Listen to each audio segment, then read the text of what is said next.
Bocah ini seolah tak pernah bisa diam. Ada saja kekacauan kecil yang dia buat, seperti menumpahkan minuman hingga menjatuhkan es krimnya sendiri. Bahkan saat ujian matematika, dia dengan sangat yakin menuliskan angka 3 untuk jawaban soal dari 3 kali 9. Anak itu mendapatkan nilai 0, yang membuat sang ayah marah hingga sebuah tamparan keras mendarat di pipinya. Bukannya menangis, dia justru tertawa seolah sudah terbiasa dengan semua ini.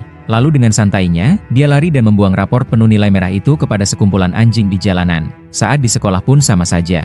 Saat dia dimintai guru untuk membaca dengan lantang, dia malah berkata huruf-huruf di buku itu bergerak-gerak seperti sedang menari. Gurunya pun menyuruh dia untuk secepatnya membaca saja.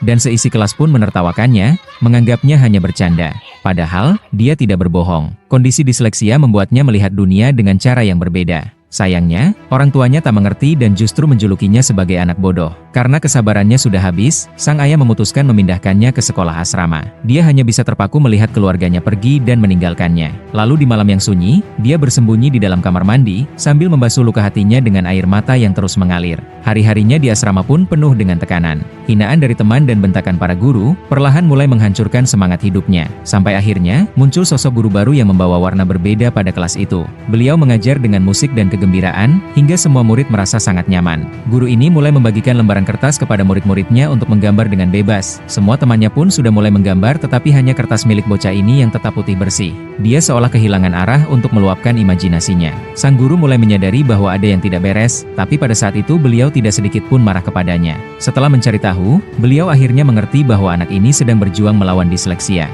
Di hadapan murid-muridnya, guru ini bercerita tentang ada seorang anak yang dulunya sangat payah dalam belajar dan sering merusak bukunya sendiri serta mematahkan pensilnya. Lalu guru tersebut bertanya kira-kira apakah ada yang tahu siapa anak yang kuceritakan tadi? Semua temannya pun tertawa mengejek, mengira itu adalah cerita tentang si bocah malang tersebut. Dia pun hanya bisa terdiam dan membeku. Namun tebakan mereka semua salah, anak yang diceritakan itu adalah Albert Einstein. Sang guru menjelaskan bahwa keunikan cara pandang seseorang adalah sebuah bakat yang sangat istimewa. Mendengar kata-kata itu, untuk pertama kalinya setelah sekian lama, sebuah senyuman kecil kembali muncul di wajahnya. Hari demi hari, sang guru dengan sabar membimbingnya mengenal huruf dan warna. Perlahan tapi pasti, dunianya mulai kembali penuh dengan keceriaan. Melihat potensi besar tersebut, sang guru memberikan kesempatan baginya untuk unjuk gigi dalam sebuah festival seni sekolah. Dengan segenap kemampuannya, dia menumpahkan segala imajinasinya ke atas kanvas. Tak disangka, dia berhasil keluar sebagai juara utama di depan semua mata yang dulu pernah memandangnya bodoh. Sambil meneteskan air mata bahagia, dia berlari dan langsung memeluk erat sang guru, pahlawan yang telah mengubah kegelapan hidupnya menjadi cahaya yang begitu indah.